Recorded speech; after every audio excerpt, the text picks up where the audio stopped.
Quando eu contava mais ou menos 4 anos a 4 anos e meio de idade, eu residia na cidade de Feira de Santana, a Rua Voluntários da Pátria, número 44. Era uma casa grande, como as casas antigas, porque a nossa era uma família de 12 membros na época. Eu estava brincando na sala de visitas quando de mim se acercou uma senhora que eu nunca havia visto e me disse: chame Ana, que era o nome de minha mãe. Eu então chamei minha mãe, que estava na cozinha. Ela veio. Quando ela se acercou, perguntou o que era. Eu disse: essa senhora quer falar.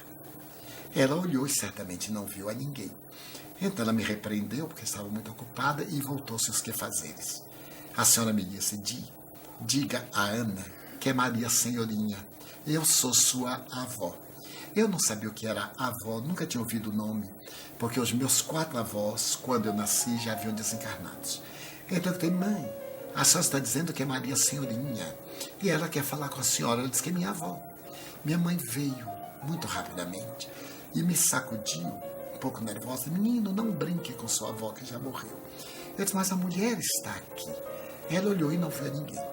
Penso que eu deveria estar muito pálido, porque ela teve um gesto inopinado. Ela me carregou e levou à casa de minha tia, porque minha mãe não havia conhecido a própria mãe. Quando ela nasceu, sua genitora morreu logo depois de infecção puerperal. E ela foi educada por uma irmã de nome Edviges, que a esta época do acontecimento estava paralítica numa cama. Ela me levou à casa de minha tia e disse: Edviges, esse menino enlouqueceu. Ele está dizendo que mamãe está lá em casa. Então minha tia, que era muito calma, perguntou: aonde é que ela está? Ele ficou lá em casa. Mas nesse momento eu a vi entrar pelo corredor. Digo: ela está vindo. Minha tia perguntou: e como é que é ela? Eu recordo-me de alguma coisa, mas muito pouco. Eu lembro do vestido que vinha até o chão, a cintura muito apertada, a gola alta do vestido e algo que mais tarde eu descobri que seria uma espécie de pente sevilhano. Então eu digo assim: ela escrevi e vi algo no pescoço. Eu digo: tem uma coisa no pescoço que brilha muito. Então minha tia diz assim: Ana é mamãe. Foi o camafeu que eu coloquei no cadáver dela. Pergunte o que é que ela quer. Eu não me lembro do que aconteceu depois. Eu tenho a sensação que desmaiei. Quando voltei ao normal, as duas choravam muito. E a partir daí começaram os fenômenos mediúnicos.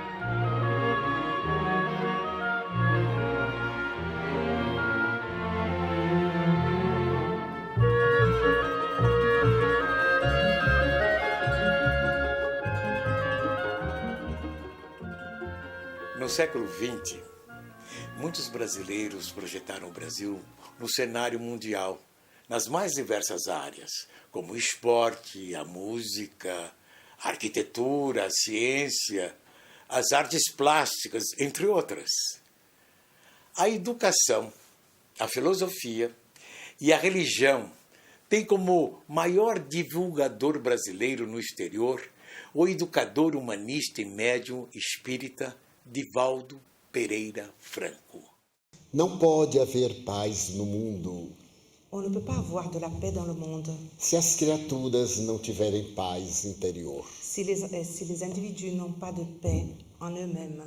Por meio de suas palestras, seminários e livros psicografados, milhões de pessoas no Brasil e em mais de 50 países tomaram conhecimento da vida depois da morte e da reencarnação, temas fundamentais em diferentes culturas e religiões. Respostas seguras para essas questões foram encontradas por Divaldo Franco no Espiritismo, codificado na França entre 1857 e 1869, pelo educador e filósofo francês Hippolyte Léon Denisard Rivail. mais conhecido como Allan Kardec. Desde 1947, o Espiritismo tem em Divaldo Franco seu maior expoente oral no Brasil e no exterior. Ele proferiu palestras para falar sobre paz, educação e espiritismo na ONU de Nova York e na de Viena, na Sorbonne de Paris, assim como continua fazendo em locais grandes, pequenos e humildes em centenas de cidades no Brasil e nos 5 continentes. Em 1992, nós organizamos pela primeira vez uma palestra de Divaldo para um grupo na Organização das Nações Unidas aqui em Viena. Nós tivemos a ideia de levá-lo à ONU para que abrisse uma porta para a comunidade internacional aqui de Viena, que é muito grande. Viena é uma cidade cosmopolita, com várias embaixadas e com um centro muito grande. E a ONU aqui circulam por dia entre 5.000 e 8.000 pessoas. Então a ideia era levá-lo à ONU para que abrisse a porta na ONU. Isso foi em 1992, foi um sucesso a sua palestra naquela época e continuou por várias vezes, em 94, em 96... E a última vez que eu lembro, eu acredito que foi em 2003 que nós levamos Divaldo para dar uma palestra na ONU. Bom, a ONU tomou uma iniciativa muito bonita no ano 2000, que é o esforço de aproximação de todas as religiões indistintamente, procurando mostrar a importância da união das religiões como um elemento fundamental na preservação da paz na humanidade inteira. E no momento em que ela convidou praticamente todos os segmentos religiosos do mundo inteiro, com as suas mais variadas características, nós ficamos muito felizes na época, percebendo que a doutrina espírita também foi lembrada, de tal maneira que lá estiveram presentes a Federação Espírita Brasileira, o Conselho Espírita Internacional, e o próprio Divaldo Pereira Franco, convidado como um destaque pelo trabalho que já vem realizando há tanto tempo, na época praticamente há mais de 50 anos, né? Como um reconhecimento também pelo trabalho voltado à difusão da própria doutrina espírita, como também um trabalho marcado pelo propósito da construção da paz entre todos os homens. É uma audiência internacional, são pessoas de vários países, então vem pessoas também de várias religiões. Eu lembro de colegas meus da Índia que ficaram tão fascinados ou mais, tão impregnados pela doutrina espírita ou mais que nós mesmos brasileiros. Um amigo meu budista, tem um outro conhecido dos Estados Unidos, que depois que assistiu a palestra de Divaldo, passou a, praticamente, eu considero ele um espírita, apesar de ser leigo, de morar num local nos Estados Unidos que não tem nenhum grupo espírita, ele procura, conversa, discute com quem ele pode. Então, a importância da ida de Divaldo a um ambiente internacional também foi plantar semente em outros países, em outras pessoas, de outras religiões, e que talvez no futuro estejam levando também o espiritismo para esses lugares, ou para seja lá onde vão. Uma coisa interessante na primeira palestra que Divaldo fez na ONU é que todo mundo queria pagar.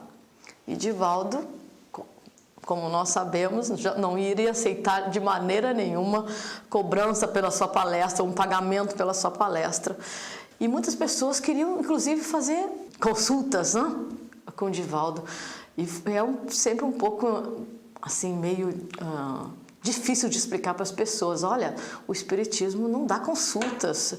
Você quer conversar com ele, ele vai conversar com você um momento que pode e você vem assistir a sua palestra. Esse é um ponto também muito discutido quando você divulga o espiritismo fora do Brasil. Porque as pessoas esperam pagamento, esperam pagar por alguma coisa, elas querem pagar para receber. E nós não estamos aqui para fazer isso, né? Aconteceu isso algumas vezes, porque eles são inconformados de a gente doar. Como fazer um evento desse sem eles poderem dar o seu contributo, para sentirem que estão pagando aquela atividade de Divaldo? E a gente diz, não, você não precisa pagar, é uma doação. Na verdade, eles ficam desconfiados, porque eles realmente não estão acostumados a qualquer movimento, que seja profissional sério, que não existe nenhuma transação financeira, como é o caso do espiritismo. Então, eles se sentem bem desconfortáveis, ficam esperando lá qual que é o catch, né? Qual que é a pegada, onde será que eles vão me pegar depois, se não estão querendo agora, entendeu? E aí, aos poucos, as pessoas vão entendendo que, na realidade, não é que o centro espírita dispensa o auxílio financeiro, mas ele não cobra, como nós sabemos, pelos serviços espirituais, que são prestados dentro de um centro espírita. Então, aos poucos eles vão percebendo tudo, mas é realmente ainda difícil. Então, ele prefere pagar, nem que seja uma quantia mínima, mas aí ele sai de lá tranquilo de que tá tudo bem.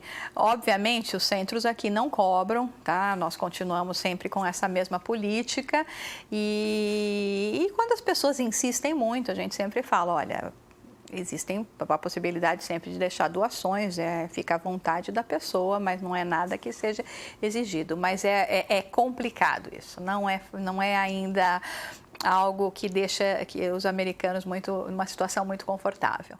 Na segunda metade do século XX, 2 pilares do espiritismo, a vida depois da morte e a reencarnação, foram cientificamente comprovadas, ou no mínimo sugeridos através de pesquisas científicas de especialistas renomados como George W. Wick, Raymond Moody Jr., Ian Stevenson, Elizabeth Kubler-Ross e o brasileiro Hernani Guimarães Andrade. Em sua reencarnação no século XX, Divaldo nasceu na cidade de Feira de Santana, Bahia, no dia 5 de maio de 1927. De família humilde, Divaldo é o caçula de 13 filhos do senhor Francisco Pereira Franco e de dona Ana Alves Franco. Desde cedo ele percebeu ser diferente das outras crianças, por ser portador de faculdades especiais. Via e conversava com os espíritos. Eu tinha vários flashes de outras encarnações, mas ainda não sabia identificá-la. Acreditava que eram coisas que estavam em minha imaginação. Minha vida espiritual na adolescência foi muito ativa. Vivia com os espíritos em caráter de grande intimidade. Em 1943, recebeu o diploma de professor primário, mas seu objetivo era ser médico ou sacerdote. Num espaço de apenas 5 anos, Divaldo sofre fortes abalos emocionais decorrentes da morte de 3 irmãos, ainda jovens. Buscou explicação para seus sofrimentos na religião que professava, mas o pároco local complicou ainda mais a situação, pois não aceitava e muito menos explicava os fenômenos mediúnicos experienciados por Divaldo. Segundo revelação dos espíritos superiores a Allan Kardec, a mediunidade é um fato comum entre todas as pessoas em maior ou menor grau. O jovem baiano encontrou as soluções para suas dúvidas, inquietações e, principalmente, como conviver com suas faculdades especiais, estudando a ciência, a filosofia e a religião espírita. Divaldo foi orientado a educar sua mediunidade, seguindo fielmente o educador e filósofo francês. Na infância e juventude, nada sabíamos acerca dos fenômenos que nos assediavam, de forma que, ao solicitarmos ajuda e esclarecimento sobre tais episódios, nosso padre confessor e professor de catecismo nos afirmava que estávamos sendo tentados e atraídos pelo demônio que pretendia tirar-nos da igreja. É compreensível que isso aguçasse nosso conflito íntimo a níveis indescritíveis. Ignorávamos o rumo a seguir. Com a mediunidade ostensiva e dada a ausência de conotação doutrinária compatível, fomos levados à situação de quase paroxismo. Com o envolver do tempo, comprovamos a presença de espíritos menos esclarecidos imbuídos de propósitos de mistificação e zombaria. Mas ao mesmo tempo em que registrávamos a presença desses irmãos ainda ignorantes, sentíamos o confortador amparo e incentivo dos benfeitores espirituais, a nos exortarem a que praticássemos de maneira elevada a mediunidade. Uma doutrina pacifista e humanista por excelência, o Espiritismo se desenvolveu no Brasil desde o seu surgimento na França e teve fácil aceitação no meio intelectual brasileiro e, sobretudo, entre as pessoas instruídas da classe média que visitavam ou estudavam em Paris, então a capital cultural do mundo. Divaldo Pereira Franco. Eu vou dizer uma coisa do que penso. Eu acho que ele é um grande andarilho das estrelas.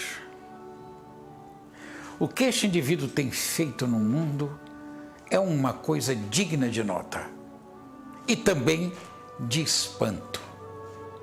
Tem um livro que diz que ele é o Paulo de Tarso moderno. É uma coisa parecida.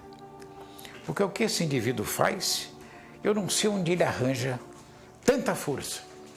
Somente uma condição espiritual pode dar a sustentação do Divaldo.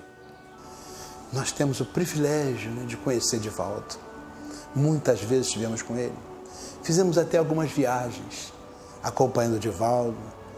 Podemos perceber essa criatura incrível, esse médium excepcional. Nós tivemos muitos exemplos dessa mediunidade fantástica.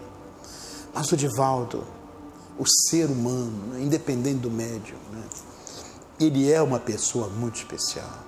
É uma bênção, nós podemos ser contemporâneos dele, respirarmos o mesmo ar que ele respira. Porque ele tem conhecimentos que não podem ser medidos pela maneira normal de nós medirmos. Ele traz, por certo, na bagagem espiritual, uma quantidade imensa de ternura, de amor, de compreensão, um conhecimento profundo do significado da mensagem de Jesus. Aos 17 anos, Divaldo sentiu forte febre com pesadelos, sofreu paralisia nas pernas, sendo obrigado a ficar vários meses em cima de uma cama, depois de ser desenganado pelos médicos. Em visita à Feira de Santana, a médium espírita Dona Ana Ribeiro Borges aplicou-lhe passes que muito a ajudaram naquele momento e recomendou que sua mãe o levasse ao centro espírita, onde ela atendia no período em que se encontrava na cidade. Católico praticante, Divaldo compareceu de rosário na mão para se proteger das possíveis investidas do demônio, pois achava que o espiritismo era praticado por pessoas de conduta duvidosa. Para sua surpresa, quando chegou ao centro espírita, encontrou o juiz de direito da cidade, o coletor federal, uma professora do colégio onde estudava e até a zeladora da igreja onde ele era coroinha. Ao ouvir a prece de Caritas, Divaldo entrou em transe mediúnico. A médium espírita iniciou o tratamento com Divaldo através de passes e orientações doutrinárias. Após ser curado, ele foi informado que o motivo da sua paralisia era a sua mediunidade ostensiva, que precisava ser educada adequadamente e que aquele que o atormentava era o espírito em perturbação do seu próprio irmão. Devido à sua sensibilidade, o espírito ficara-lhe muito ligado, transmitindo-lhe as sensações de sofrimento que experimentava. Com a revelação de sua mediunidade e motivado pela missão de servir ao próximo, Divaldo engajou-se definitivamente na divulgação dos postulados espíritas, o que mudou para sempre a sua vida. ele tem uma vidência muito apurada, como uma segunda vista, que faz com que ele tenha situações até interessantes, jocosas, como aquela em que ele, ainda bem jovem, foi tomar um bonde, pegar um bonde lá em Salvador, e ele ficou no estribo do bonde, como acontecia quando o bonde estava repleto, aqueles homens, aqueles rapazes que tinham mais desenvoltura, ficavam nos estribos do bonde. E Divaldo, vendo o bonde lotado, ele ficou também no estribo. E aquele que era o que vinha pegar a passagem, né, receber o dinheiro, o trocador, ele falou para Divaldo, por que ele não se sentava? Então Divaldo disse, não, mas não tem lugar vazio. E, no entanto, todos os bancos estavam vazios. Ele os via repletos, sim, mas de espíritos. Então, segundo ele, pedindo licença a um espírito, ele sentou-se no banco, como ele diz, assim, para que o espírito se deslocasse um pouquinho para que ele pudesse sentar. Então, essa vista assim tão natural, essa segunda vista, é também muito desenvolvida em Divaldo. Divaldo era do Ipase, o antigo Ipase. E antigamente o chefe ficava numa carteira, num determinado lugar amplo, com os seus trabalhadores, cada um na sua carteirinha pequena. E no final tinha como é que a gente pode dizer? O lugar onde atendia as partes, o balcão. De vez em quando o Divaldo, que trabalhava na coisa, se levantava e falava no balcão. Aí o chefe olhava e disse, esse sujeito é doido, ele sai para falar, não tem ninguém. E chamou o Divaldo, ele disse, não, eu estou falando com o senhor que veio aqui me procurar, etc. Aí o Divaldo compreendeu que nesta época a sua mediunidade era tão estoante, tão gritante, que ele confundia o encarnado com o desencarnado. Confundia.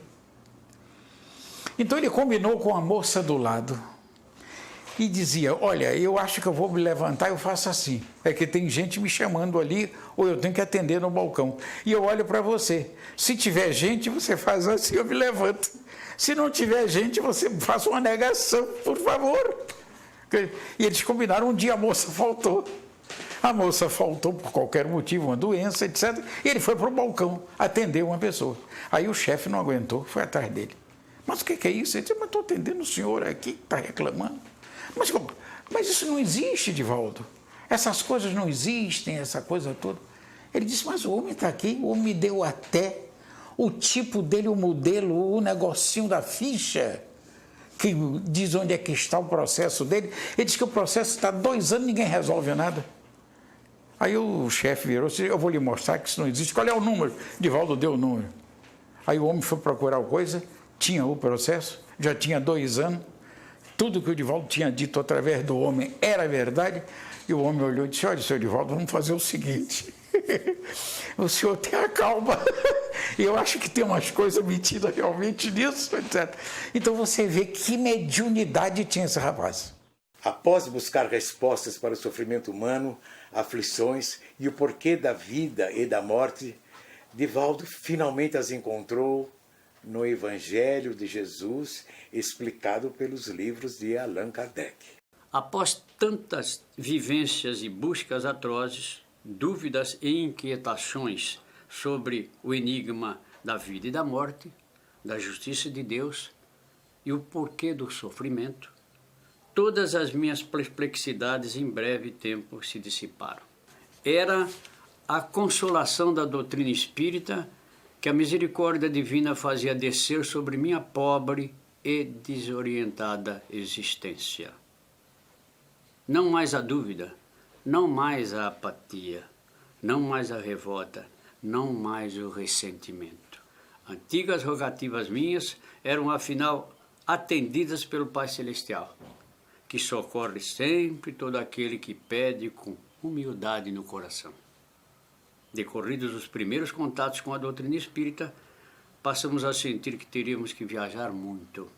Em nossa mente emergiam cenas e quadros de viagens levando a mensagem consoladora. Divaldo mudou-se para Salvador, onde foi orientado sobre sua mediunidade por Dona Ana Ribeiro Borges. Prestou concurso e empregou-se no Instituto de Previdência e Assistência dos Servidores do Estado, dando início à sua carreira como funcionário público. Bonito e sempre elegante como qualquer outro jovem de sua idade, Divaldo chegou a ter algumas belas pretendentes, querendo com ele constituir família. Mas sua missão, nessa encarnação, estava reservada à causa humanista, envolvendo milhares de seus semelhantes. Em 1945, Divaldo conheceu aquele que viria a ser seu grande irmão em sua jornada humanista, Nilson de Souza Pereira. Neste mesmo ano, o médio teve seu primeiro contato consciente com a sua benfeitora espiritual, Joana de Ângeles. Antes disso, ele já sentira sua presença constante. Os estudos mediúnicos passaram a ser realizados numa ampla casa na rua Barão de Cotegipe, 224, já então com o nome de Centro Espírita Caminho da Redenção. Divaldo começou então sua trajetória de palestrante, utilizando-se da mais bela forma de levar paz ao ser humano, falar sobre a justiça divina e o Evangelho de Jesus segundo o Espiritismo. Ele falou a primeira vez na União Espírita Sergipana, em março. E a partir daí começaram os convites para realizar palestras, e ele começou a fazer palestras no Brasil todo, não só no Nordeste, como também no Sul, Sudeste. E a partir de 1960, ele começou a fazer palestras no exterior. A primeira viagem que Divaldo realizou foi em 1962, a Buenos Aires, a convite de Juan Antônio Durante, que na época era jovem, pertencendo ao movimento espírita de juventude. Nos primeiros tempos, os auditórios eram muito restritos, normalmente eram casas espíritas, e à medida que o seu nome foi sendo conhecido, os promotores naturalmente se preocupavam em acomodar as pessoas em auditórios com mais conforto. Aí passou a falar em cinemas, teatros e clubes, espaços que comportavam centenas de pessoas. Na atualidade, Divaldo fala em grandes auditórios para muitas pessoas, para multidões, chegando às vezes a 10 mil, 15 mil pessoas na atualidade. Numa cidadezinha do interior da Bahia, Miritiba, psicografou sua primeira mensagem assinada pelo espírito Marco Prisco. Dezenas de espíritos, são dezenas. Inicialmente e principalmente Joana de Ângeles, Manuel Filomeno de Miranda, Viana de Carvalho, Vitor Hugo, Tagore, e tem também alguns que usam o pseudônimo, como, por exemplo, um outro espírito que se apresenta como Ignotus. São vários, que não me ocorre assim a lista toda, né? Mas esses são os principais que tem escrito através dele. Eu me esqueci de citar a Amélia Rodrigues, que cuida mais da parte do Evangelho, que é interessante também. Gosto de Amélia Rodrigues, mas Joana de Ângeles parece que me sensibiliza mais, me toca mais profundamente. Dessa maneira, teve início uma das mais belas histórias do humanismo no mundo, as vidas espíritas apostolares de Divaldo Pereira Franco e de Nilson de Souza Pereira, amparados por uma pleiade de abnegados servidores das esferas crísticas, tendo à frente a benfeitora espiritual Joana de Ângeles, que participara da elaboração da codificação espírita no mundo espiritual no século XIX. A partir de 1947, após minha primeira palestra pública em Aracaju, entretive relacionamento epistolar com Chico Xavier. Quando fui seu hóspede por primeira vez em Pedro Leopoldo, no ano de 1948, perguntei-lhe quem seria esse espírito. Chico Xavier disse-me que não tinha referências e que eu aguardasse com paciência. Mais tarde, Chico Xavier confirmou que se tratava de uma entidade veneranda e que eu a chamasse de Joana de Ângeles. Tratava-se de um pseudônimo. Divaldo, como todo médium, queria saber quem era esse espírito. Joana, em alguns momentos, transmite para ele as noções, as explicações a respeito de suas várias reencarnações. E ela, a Joana de Cusa,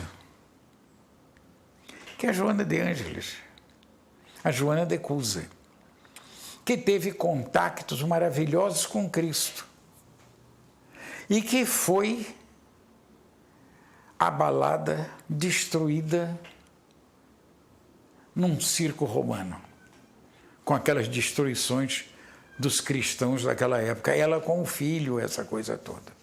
O que nós vemos é um espírito de escol. Em cada reencarnação, Joana tem pontificado. Cada vez que ela vem ao plano terreno, ela tem uma missão especial que ela cumpre de maneira vitoriosa, de maneira esplendorosa. Assim foi quando ela nasceu no México, quando ela foi a personalidade Juana Inés de la Cruz. Ela era uma mulher que se distinguia das outras pela sua cultura, pelo seu interesse pelos livros, pela leitura, coisa que era incomum. Se interessava por filosofia, por vários ramos do conhecimento humano. E tinha uma biblioteca notável.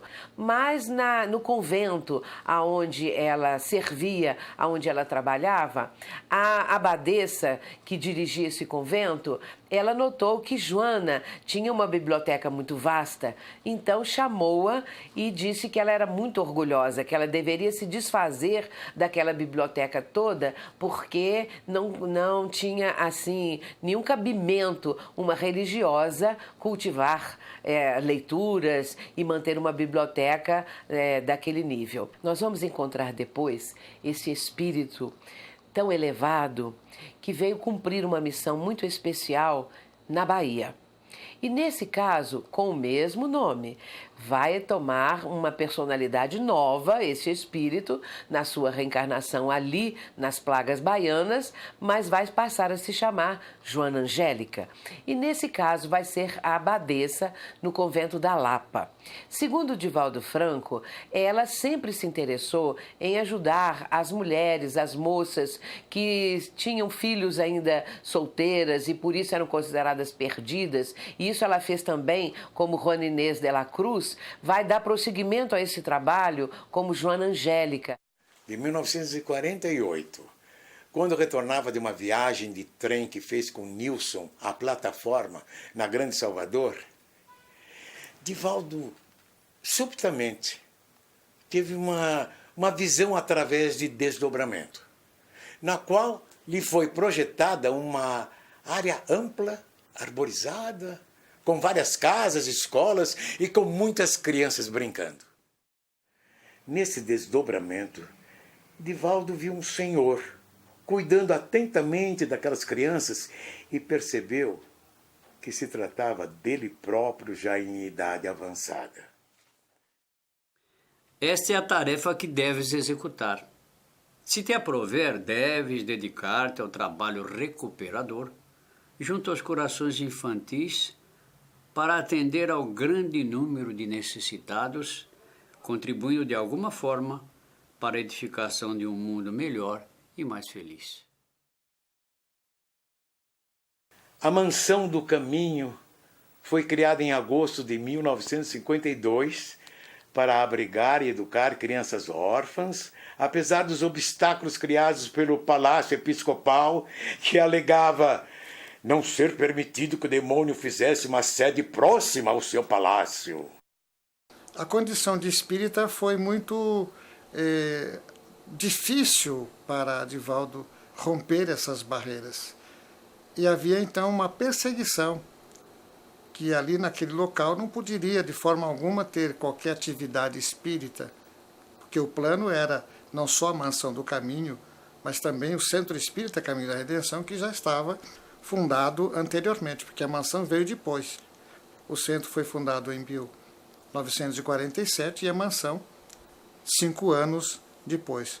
Então, essa perseguição era uma perseguição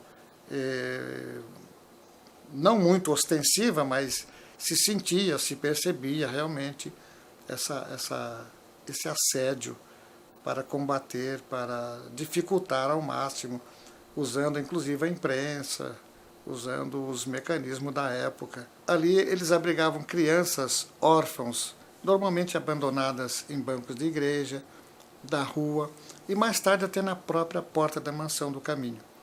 Eles começaram com um grupo pequeno e foi crescendo, 40, 50 crianças, e chegaram até 125. Em 1955, Divaldo e Nilson foram convidados para conhecer um terreno na periferia de Salvador. Chegando ao local, Divaldo teve a mesma visão registrada na viagem de trem, com as características do terreno, muitas árvores e várias edificações. E foi construída a Mansão do Caminho em forma de colônia, com as casas, lares, uma rua. E com o tempo foi aperfeiçoando, mais tarde conseguiram asfalto, conseguiram luz elétrica do poder público e constituíram ali uma entidade modelo das chamadas casas-lares, que eram aquelas colmeias habitacionais. Uma tia ou um casal fazia às vezes de pai ou de mãe e ficavam 7, 8 crianças de várias idades e ambos os sexos, e foram criados ali mais de 600 órfãos que Divaldo encaminhou, amparou, naturalmente com a ajuda da equipe, de Nilson e de alguns diretores, que puderam naturalmente dedicar parte do seu tempo em favor dessa construção. É um trabalho social de grande relevância, que tem influenciado pessoas a criarem também trabalhos. A nossa própria instituição em Santo André nasceu como uma cópia miniatura, digamos assim, da Mansão do Caminho. E temos conhecimento de muitas obras sociais no Brasil e fora do Brasil que foram criadas tendo como inspiração o modelo da Mansão do Caminho. Porque os espíritos, dizia Divaldo, você fala, você prega, mas o que você realiza? Você precisa ter um trabalho social. Você precisa mostrar que a sua boca está falando daquilo que o seu coração está cheio. Você tem que dar o exemplo. Porque falar é muito bom, é muito importante, mas exemplificar é muito mais interessante e também atrai as pessoas, valoriza o seu trabalho. Então é necessário que você realize um trabalho social em favor dos mais necessitados, principalmente no campo da educação. Porque eu considero Divaldo um educador, um evangelizador. Apesar de ele não ter os cursos superiores, mas ele é um homem a serviço de Deus, a serviço da paz, a serviço do mundo, a serviço da humanidade. É um grande humanista. É um privilégio enorme para mim chegar até a Mansão do Caminho. Fiquei impressionado, porque a obra é fantástica. Se entramos na Mansão do Caminho, sentimos uma emoção enorme. A paz, a energia que tem lá. Assim podemos imaginar que poderia ser paraíso, porque as pessoas lá sempre rindo, todo mundo correndo, trabalhando, mas sempre bem disposto, bem alegre. É assim, seria ótimo se o mundo ficasse também fora da Mansão do Caminho, não somente no Brasil, mas também no mundo inteiro. A fraternidade, amor ao próximo, que lá é praticado. Desde a sua inauguração, Divaldo e Nilson, juntamente com voluntários e idealistas espíritas, já educaram mais de 30.000 crianças e jovens carentes.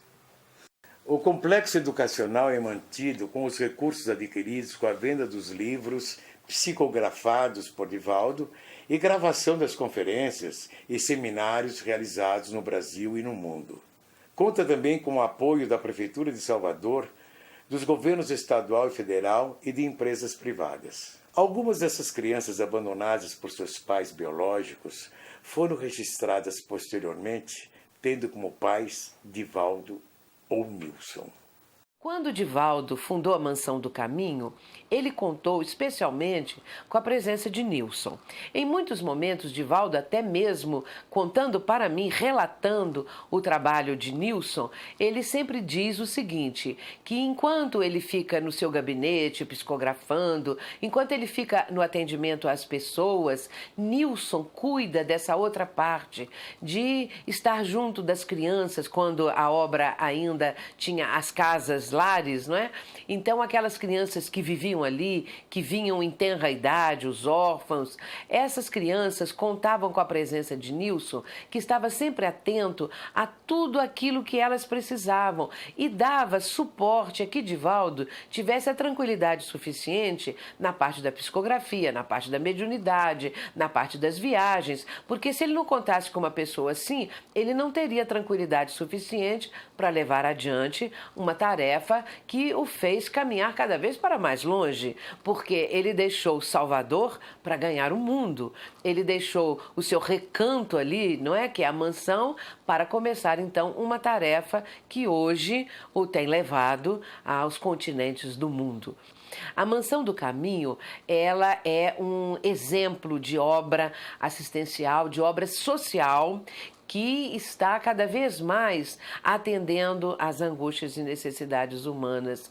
Nós temos a notícia que ali, por dia, estão presentes 3.000 pessoas diariamente, e todas elas sendo atendidas de uma maneira magnífica, de uma maneira onde a presença espiritual é conservada, cultivada, onde o amor é doado continuadamente, o espírito de caridade, de amor ao próximo, e tudo isso significa exemplo para todos nós.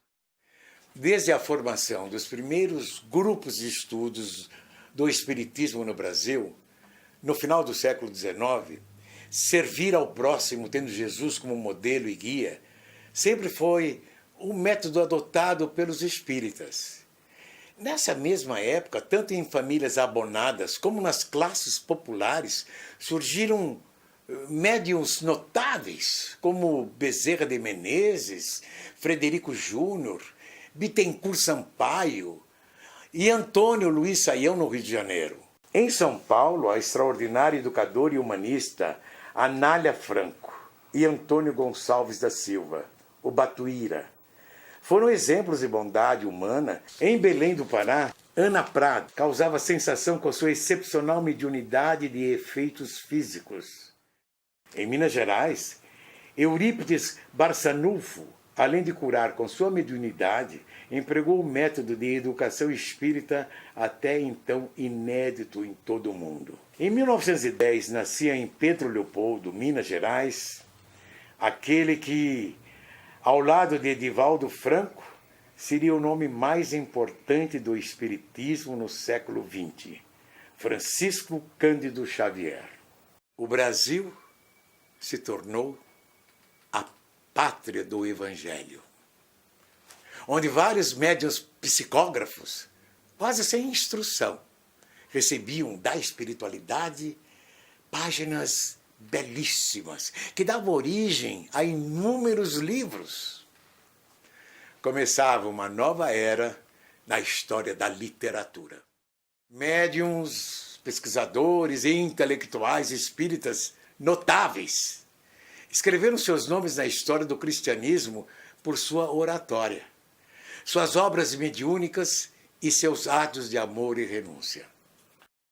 Ivone do Amaral Pereira, Zilda Gama, Manuel Quintão, Guilhom Ribeiro, Frederico Figner, Caibar Schutter, Carlos Embaçaí, Rubens Romanelli, Edgar Armon, Diolindo Amorim, Hermínio Correia de Miranda, Herculano Pires, Clóvis Tavares, Pedro de Camargo Vinícius, Newton Bochá, Carlos Torres Pastorinho, Canuto Abreu e dezenas de outros. Foi nesse período tão importante e significativo que surgiu um professor primário jovenzinho de apenas 20 anos, Divaldo Pereira Franco. Com a notoriedade cada vez maior de sua excelência educacional empregada na sua obra social e sua cativante oratória na divulgação do espiritismo, o jovem funcionário público intensificou suas atividades como missionário cristão. Nos fins de semana e em suas férias do trabalho, ele saía por cidades do interior e capitais brasileiras para levar o Evangelho de Jesus explicado pelos espíritos superiores e revelados a Allan Kardec. Em 1948, visitou pela primeira vez o extraordinário médium espírita Chico Xavier, de quem se tornou amigo.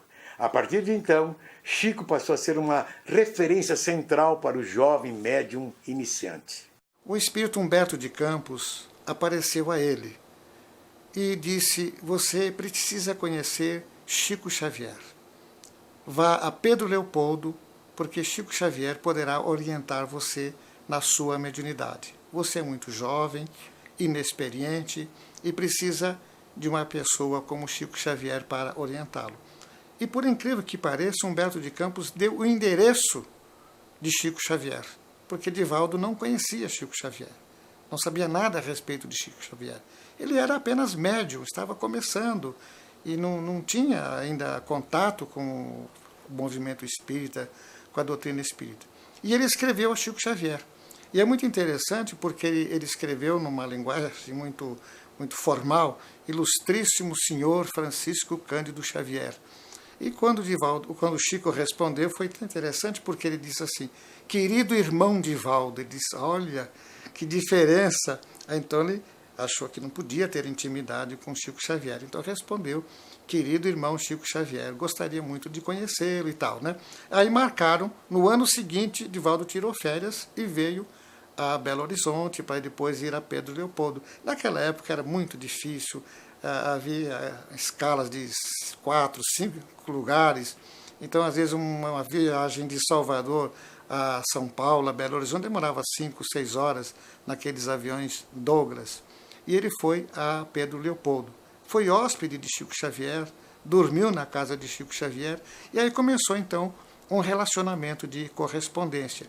E, periodicamente, Divaldo, quando era convidado a fazer palestras em Minas Gerais ou mesmo no Rio de Janeiro, sempre dava um jeito de dar um pulinho a Pedro Leopoldo para estar com o Chico Xavier.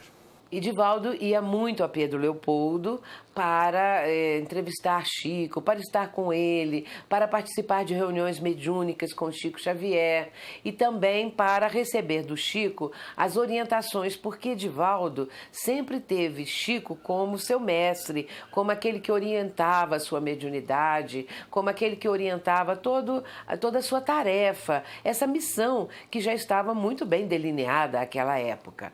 Quando Chico se mudou para Uberaba, esse convívio prosseguiu. Eu estive presente com o Divaldo nos fins dos anos 60, 68, 69. Eu tive a oportunidade de estar lá com o Divaldo Franco, ainda na Comunhão Espírita, porque em 58 ele se mudou para Uberaba. E foi na Comunhão Espírita nesse período dos anos 70, 80, algumas dezenas de vezes nós tivemos essa oportunidade.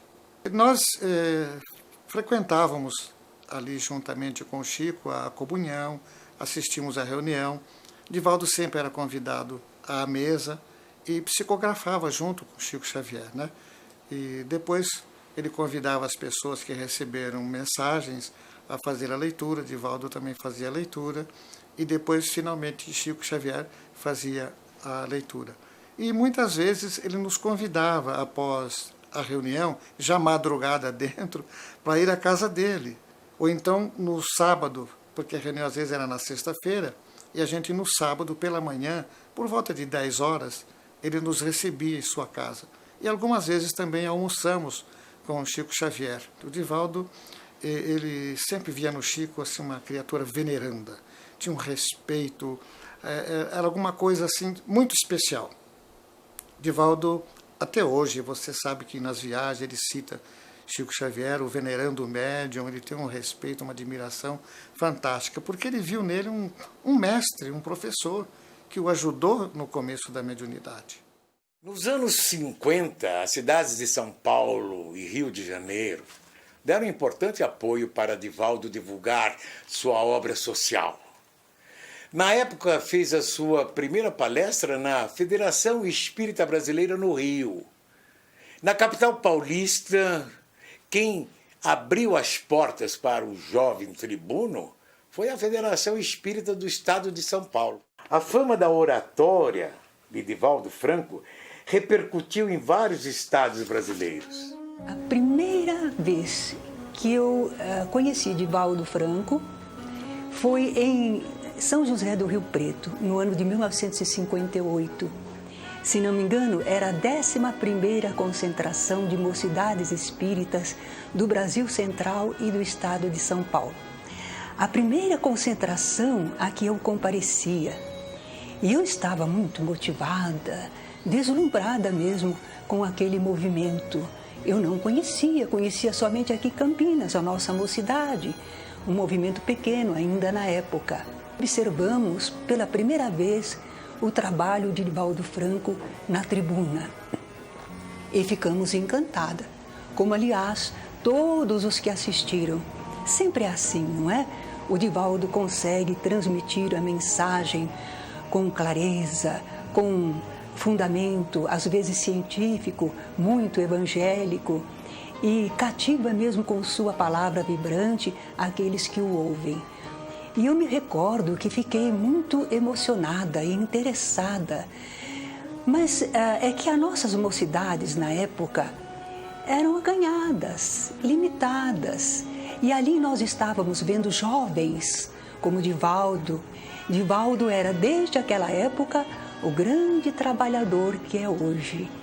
Não desmereceu ao longo dos anos, pelo contrário, nos dá até agora o testemunho da fidelidade no serviço da doutrina. Então nós temos por Divaldo Pereira Franco um carinho especial, de longa data, e temos assim uma certa satisfação de contar com a estima desse grande companheiro. Que Deus o abençoe sempre. Nós começamos a ter contato com esse valoroso trabalhador espírita ainda na década de 1950, no interior do estado de São Paulo, onde nós participávamos de uma mocidade espírita. E na época já se promoviam palestras, atividades diversas, procurando divulgar a doutrina espírita dentro das possibilidades da época. E uma personalidade que indubitavelmente se destacou já naquela época foi exatamente Divaldo Pereira Franco. Pela sua oratória, naturalmente voltada ou caracterizada pelo apoio espiritual, pela sua própria mediunidade, mas de uma constância, de uma presença permanente. Nós participamos de muitas confraternizações de mocidades espíritas, onde fomos naturalmente colhendo as informações básicas doutrinárias, aprendendo a conviver no movimento espírita.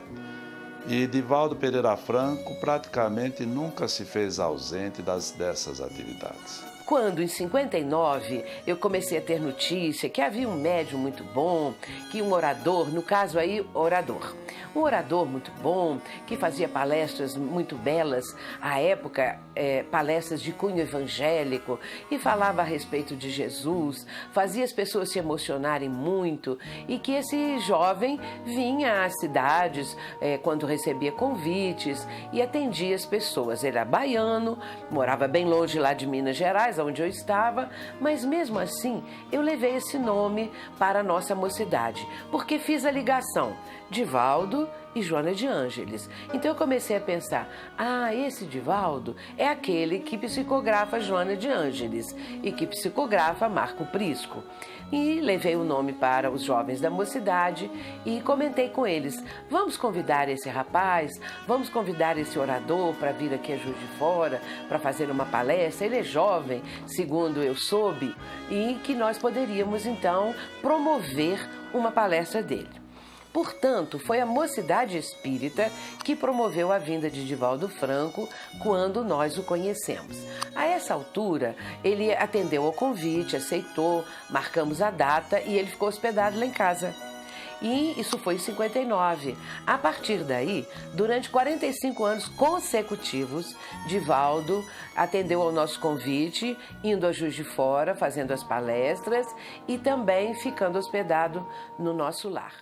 Ainda na década de 50, começou a fazer palestras para entidades não espíritas, como a Casa das Belas Artes, os Ministérios da Educação, da Fazenda e associações e sociedades que cuidavam da formação humana.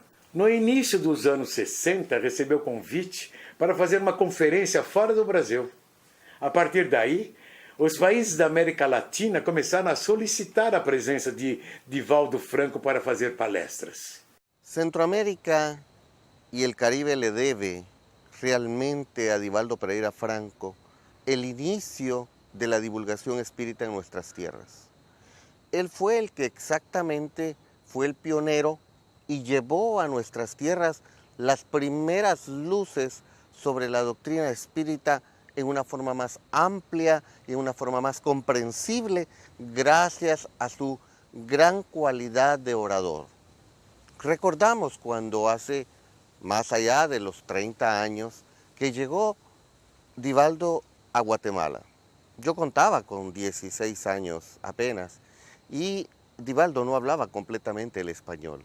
Teníamos que jugar un poco a poder ver cuál era la traducción. Sin embargo, fue tanto el impacto que causó este medium en nuestra sociedad, que comenzó el deseo del conocimiento del espiritismo por medio de una técnica que él tiene muy clara.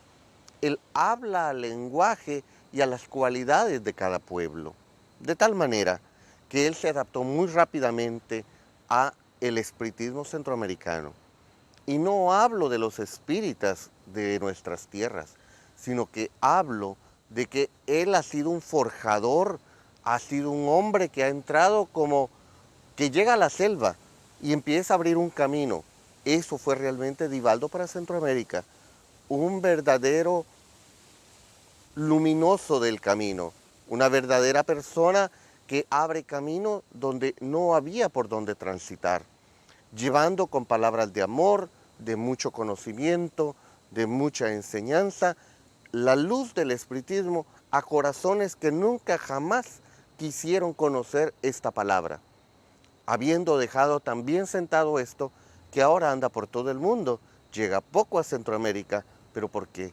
Porque dejó las raíces claras, pasó por muchos años allá con nosotros y él ha sido realmente nuestro principal guía en la divulgación internacional del espiritismo en el área de Centroamérica y el Caribe. Divaldo começou a receber também convites para proferir palestras nos Estados Unidos. Desde então, ele já fez cerca de 450 palestras em 40 cidades americanas.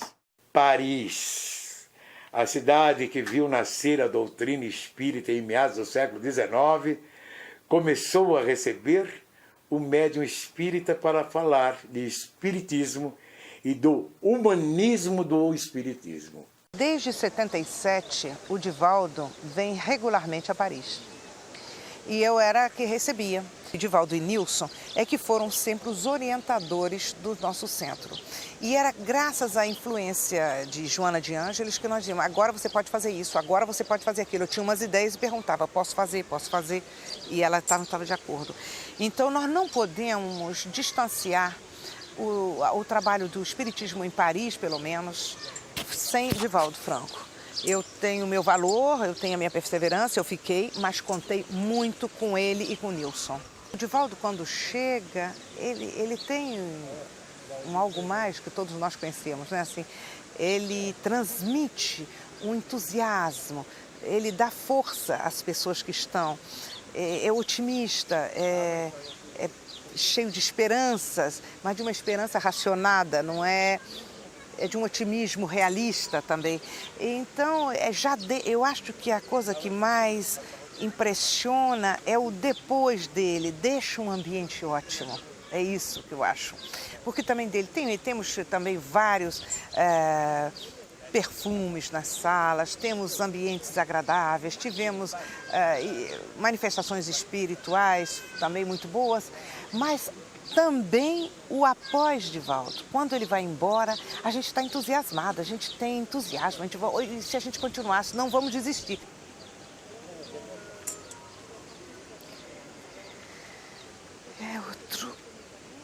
Ele é extraordinário, extraordinário, quer dizer, extraordinário mesmo.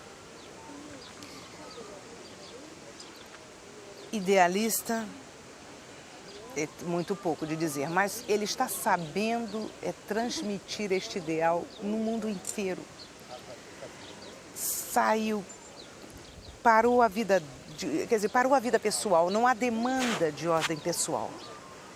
Ele saiu para plantar no Brasil. Todas as pessoas que o ouviram, eu tenho visto agradecendo a Deus a oportunidade de tê-lo ouvido, de ter recebido uma carta, de ter estado com ele, visto, porque saiu renovada. Então, é um homem que eu acho que a Sueli foi muito feliz, é o semeador de estrelas, porque ele é uma estrela no sentido positivo, quer dizer, uma luz, e que está distribuindo essa luz por todos os países, abrindo esses novos caminhos para que nós outros também possamos ir e caminhar nesses mesmos caminhos.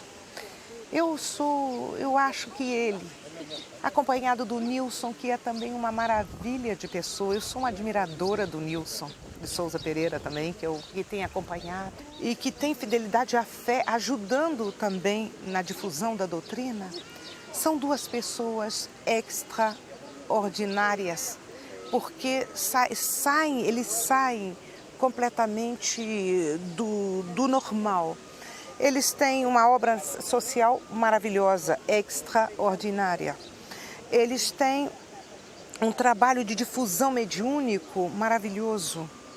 Eles têm um trabalho de difusão em todos os países, no Brasil, em todos os países. Ele é orientador de todos os corações que pedem. O que eu posso mais falar? Eu só posso agradecer também. Agradecer a oportunidade que tive nesta vida, pelo menos, de estar com ele, de ser próxima dele, de receber as influências dele e do nosso querido Nilson, que são amor em todos os momentos. São amor, e são amor. Eu nem sei, se eu começar a falar, eu não vou parar. Eles são fantásticos, que Deus os abençoe, os proteja, os ilumine, os encaminhe cada vez mais. E que nossa Joana de Ângeles, que nos ajuda tanto por intermédio deles, também possa continuar nos ajudando, ajudando-os e sendo ajudada também para nos ajudar mais. Eu nem sei. Eu, quando falo deles, eu sou muito... Como é que eu posso dizer? Eu acho que eu sou emocional também. Mas eu acho que eu sou lógica. O que ele fez, ninguém fez. Ninguém fez. Ninguém fez. Divaldo realizou sua primeira viagem a Portugal e Espanha, onde ajudou a reerguer o movimento espírita local, praticamente extinto pela intolerância religiosa. Depois do período negro que Portugal viveu, o movimento espírita português viveu, ou atravessou desde 1962 até 74, Divaldo aparece como uma figura em controvérsia em 1967. Eu não tenho qualquer dúvida em dizer hoje que a grande, digamos assim, o acordar, o despertar para uma realidade que estava adormecida na Europa foi Divaldo quem a protagonizou, ainda jovem. Estamos a falar de 1967, não é? Estamos a falar há 40 anos atrás, estamos a falar quase no jovem Divaldo, com 30 e poucos anos, a fazer já, digamos assim, a penetrar, digamos assim, num materialismo doentio que graçava na Europa à época. E nós achamos que esse desbravar de terreno é importante. E só para dar uma ideia, quando Divaldo veio falar na casa da comarca de Arganil, em Lisboa, que é uma espécie de, digamos assim, da casa dos migrantes, das pessoas que se deslocam da província para a capital. Quando ele vai falar em 1967, em agosto, sobre espiritismo, os dirigentes espíritas nessa altura, que eram alguns vindos da época de 1926, pedem a Divaldo que que faça a sua apresentação, porque seguramente que se eles a fizessem, no final estariam a contas com a PIDE, com a Polícia Internacional de Defesa do Estado. E então é Divaldo quem sobe à tribuna para dizer: eu sou Divaldo Pereira Franco, espírito orador brasileiro, e venho falar de espiritismo. E porque os portugueses tinham grandes dificuldades em aparecer a dar a cara publicamente, porque eram perseguidos, isso era indiscutível, que era uma realidade. Ora, 67 é quase que, digamos assim, o renascer, quer dizer, é o renascer do espiritismo em Portugal. E a partir dessa altura, nós notamos que os portugueses gostavam de pequenas historinhas, é porque nessa altura que se dá uma grande projeção do espiritismo em Portugal. Carlos Torres Pastorino, autor do livro Minutos de Sabedoria, escreveu o prefácio e editou o primeiro livro psicografado por Divaldo e ditado pela sua benfeitora espiritual, Joana de Ângeles. Mestre de Amor foi imediatamente aceito pelo público, que a partir daí passou a esperar ansiosamente novos livros psicografados pelo médium. É a presença de Joana de Ângeles e as mensagens, tudo aquilo que ela transmite ao médium, que tem características espíritas. Joana, ela fala para a humanidade hoje em dia como uma espírita realmente, que sente a doutrina, que transmite os seus princípios e encontra no seu médium uma ressonância desse tipo de pensamento, porque ambos pensam da mesma forma, ambos trabalham dentro da mesma perspectiva, ambos estão disseminando a doutrina dos espíritos, porque entendem que esta é a terceira revelação de Deus à humanidade. Portanto, a presença de Divaldo e a presença de Joana de Ângeles expressa uma programação espiritual, uma programação perfeita que antecede em muito a reencarnação de Divaldo.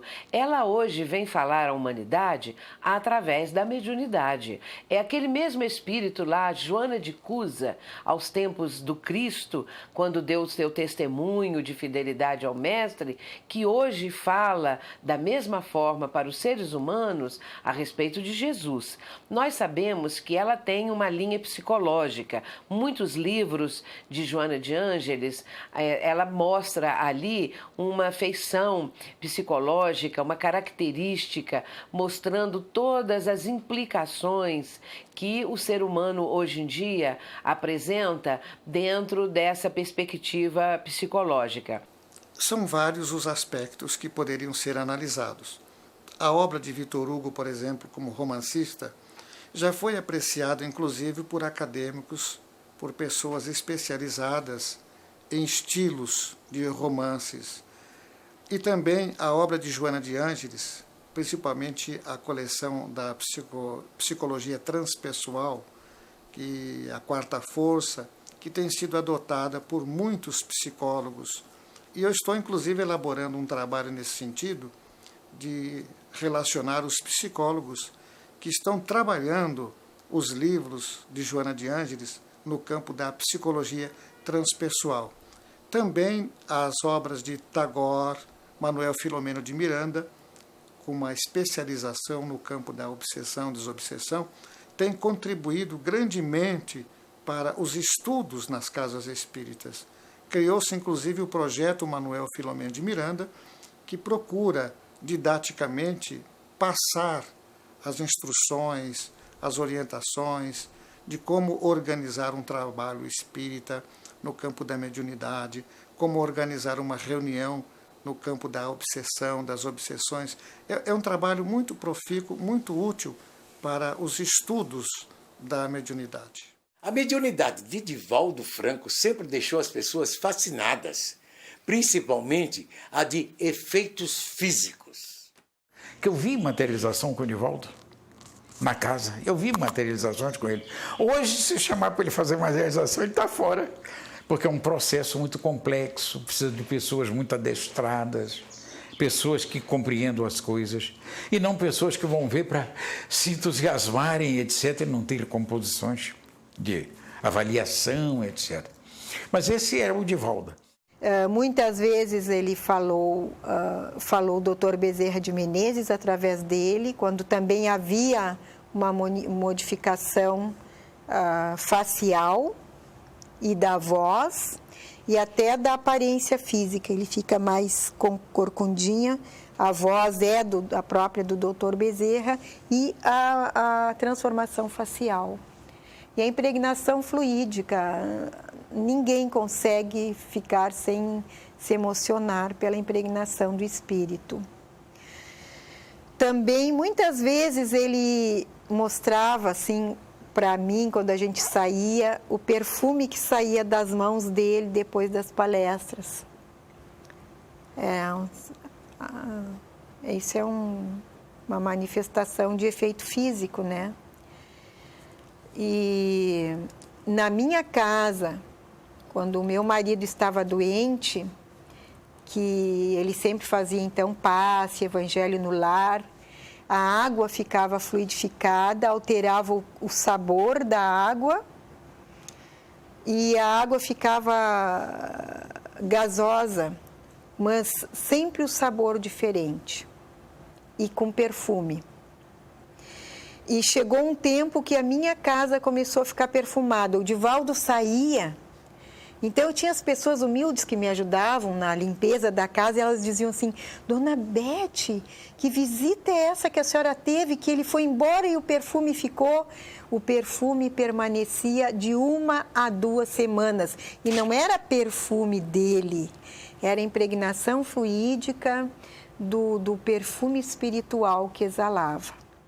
Nos anos 80, Divaldo, com o produtor de televisão Augusto César Vanucci, lideraram campanha em prol da candidatura do médium Chico Xavier ao Prêmio Nobel da Paz. Sua condição de humanista e médium espírita chamou a atenção de diversas universidades, cidades brasileiras e do exterior, passando a receber títulos de cidadão honorário.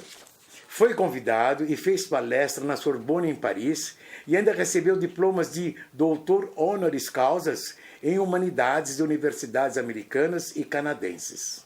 2 mensagens em francês e em inglês, psicografadas por Divaldo durante as comemorações em Paris dos 200 anos do nascimento de Allan Kardec e dos 150 anos de O Livro dos Espíritos, em Brasília, tiveram como testemunha várias câmeras de TV e mais de 1.500 pessoas. Notre frère Divaldo, nosso irmão Divaldo, durant quelques instants, durante alguns instantes, a produit une écriture que voici.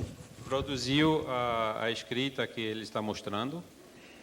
Mais si vous retournez la feuille, agora quando vira a folha, à la lumière, na luz, vous avez un texte en français.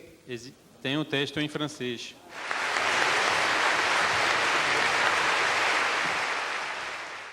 Ele psicografou mensagens em inglês, francês, alemão, italiano e até em uma língua africana, idiomas que não domina.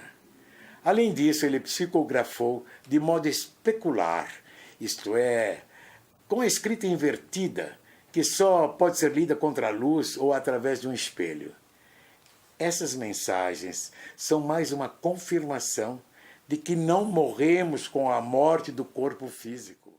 Eu, pessoalmente, tinha o privilégio de conviver a mensagem psicografada em alemão, na Alemanha, em Frechen, perto da Colônia. Porque o Divaldo, ele não fala língua alemã, escreveu perfeitamente. O Divaldo Franco, como nós já temos a oportunidade de falar, ele vem a Portugal desde 1967. E eu julgo que pouco tempo depois ele visitou Angola, e aliás não só Angola, Moçambique, ele também ia frequentemente a Angola e a Moçambique, que eram na altura províncias portuguesas, portanto faziam parte do território nacional. E julgo que quando estava no Lubito, isso veio publicado, salvo erro, no livro Sol de Esperança, que o Divaldo publicou também. E ele estava, salvo erro, no Lubito e recebeu uma comunicação psicografada do antigo bispo de Luanda, que terá comunicado que Angola iria ascender à independência, mas que a guerra entre os irmãos não terminaria aí e seguir-se a outra, talvez ainda pior. Essa mensagem que foi psicografada em, salvo erro, em Kikongo, portanto na linguagem nativa, foi psicografada nessa língua, foi depois traduzida e publicada num jornal da época, e a Polícia Internacional de Defesa do Estado teve acesso a essa publicação. Como era uma publicação que anunciava a independência de Angola, quer dizer, e o final da guerra, não agradava de facto ao regime, e daí que tenha sido considerada a persona não grata e proibida de entrar a Portugal, exatamente por causa dessa comunicação mediúnica.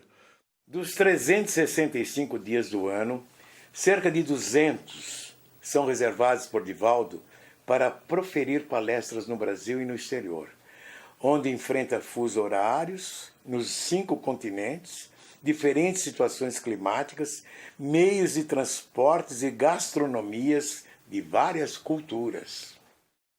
Eu traduzi suas palestras na Itália durante 7 anos, seja em Milano que em outras cidades também. E sempre foi uma experiência muito boa, principalmente porque é uma experiência de aprendizado, sem dúvida alguma.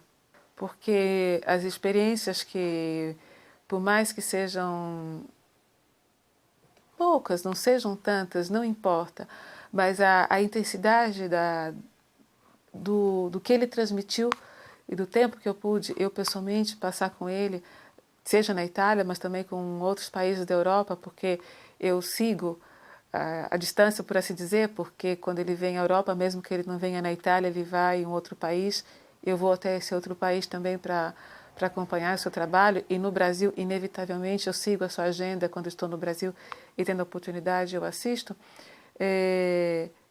serve para mim de material didático, de estudo no nosso grupo. Todos aqui conhecem Divaldo Franco, mesmo aqueles que nunca o viram pessoalmente. Eu alugamos uma sala maior, porque o público é superior naturalmente, então não estaríamos todos aqui. A nossa sala é de 50 pessoas. Nós temos um público, digamos que a palestra de Divaldo, onde tivemos um público superior, foram de 317 pessoas. Então, nós precisamos de uma sala maior. Então, se eu digo a palavra espiritismo, o médium espírita, o orador espírita, é não na certa. Não vão querer alugar a sala para mim. Mas eles dizem sempre sim, porque o Divaldo, eu falo, é um educador da infância, se pode considerado um pedagogo. E então eu apresento, eu levo na frente a mansão do caminho, que abre todas as portas. Então a gente fala em todos os lugares, principalmente da igreja. Como? Os teatros, as salas que eu alugo são todas da Igreja Católica. São aquelas que têm mais... são preço melhor, custo melhor, e são mais, em italiano se diz attrezzate, são mais preparadas em todos os sentidos. A última delas, quando o Divaldo esteve aqui, a última vez que ele esteve fazendo palestra, nós fizemos, por exemplo, numa sala do PIMI, que é Pontifício Italiano Missões Esteras. É um órgão da igreja de missionários. E eu falei que o Divaldo era um missionário cristão. Antes mesmo da queda do Muro de Berlim, já fazia palestras em países do ex-bloco socialista tido como materialista. Foi a primeira vez quando Divaldo Pereira Franco propôs nós irmos para Praga. Foi ainda tempo comunista. Eu já era naturalizado como austríaco, assim eu poderia entrar no país comunista sem problema nenhum. Então, eu preparava algum contato com as pessoas na Praga, mas até o ano próximo, graças a Deus, aconteceu uma coisa incrível que nunca imaginávamos, que foi uma caída do Muro de Berlim. Então, sem problema nenhum, no ano seguinte já viajamos para Praga. Eu tinha uma amiga muito querida em Praga, que naquela época era diretora de um cinema. Liguei para ela, nós alugamos esse cinema para 2 horas e proferimos a primeira palestra na República Tcheca, em Praga. E foi fantástico, tivemos público mais do que 80 pessoas. Uma palestra sobre reencarnação que caiu para pessoas com uma bênção naquela época do comunismo ainda tão preso no país, tão assim, marcado. Não sou somente eu, somos nós, nosso centro espírita, que se também propôs para organizar as palestras nos outros países. se temos essa oportunidade de acompanhar os oradores brasileiros, como é Divaldo Pereira Franco, o professor Raul Teixeira, para a República Tcheca, Eslováquia, ou como também já fomos várias vezes para a Hungria, para Budapeste, e este ano já vamos segunda vez com Divaldo Pereira Franco para Varsóvia, na Polônia. Apesar dos seus 80 anos, esteve em países distantes como Austrália, Nova Zelândia e China para levar o Evangelho de Jesus segundo o Espiritismo. Países de predominância muçulmana, como a Turquia, também já convidaram Divaldo para falar sobre doutrina espírita e sua exemplar obra humanitária. Acostumado a conviver e dominar suas emoções, o médium espírita se rendeu a elas, na cidade de Éfeso, na Turquia, onde psicografou mensagem de sua mentora espiritual dedicada a Maria Santíssima, Mãe de Jesus. Em 2008, Divaldo Franco foi até Cuba fazer sua primeira palestra para seus irmãos espíritas. Divaldo Franco criou em sua cidade, Salvador, o Movimento pela Paz, que reúne todos os anos milhares de pessoas e várias religiões. Se ele só fosse um educador, médio educador com 600 filhos adotivos, se só existisse a Mansão do Caminho, já seria uma coisa impressionante. Mas não, além de médio educador, é também um médio psicógrafo. Se ele só fosse médio psicógrafo, até hoje, com mais de 200 livros publicados em pouco mais de 40 anos, se ele fosse só médio psicógrafo, já seria notável, impressionante. Destacaríamos que um aspecto muito importante na vivência do Divaldo é essa capacidade psicológica, esse humanismo dele, não só educando gerações, não só educando almas necessitados que acorrem às suas palestras, não só sendo reconhecido como embaixador da paz, podemos tranquilamente dizer que ele é um dos maiores humanistas do país. O quanto ele já realizou em favor não só das crianças, como também de todos os espíritas que acorrem às suas palestras, às vezes nem espíritas são, mas que ficam sensibilizados através da sua oratória. O professor Divaldo Pereira Franco.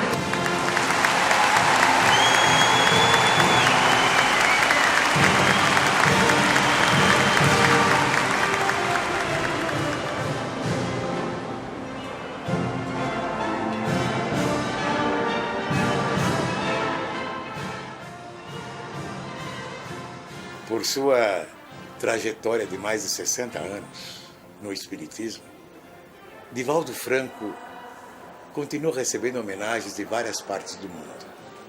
Homenagens essas que poucos homens receberam. Nas comemorações dos 150 anos de O Livro dos Espíritos em São Paulo, 15 mil pessoas fizeram justa homenagem àquele que passou toda a sua atual encarnação amando, educando e levando aos 5 continentes a mensagem de amor e de paz da doutrina espírita, que nasceu na França após a implantação dos ideais de liberdade, igualdade e fraternidade pela Revolução Francesa, mas que encontrou no Brasil o povo mais solidário da Terra para se desenvolver e se espalhar para o mundo, tendo no humanista e médium espírita Divaldo Franco um dos seus maiores divulgadores e exemplos.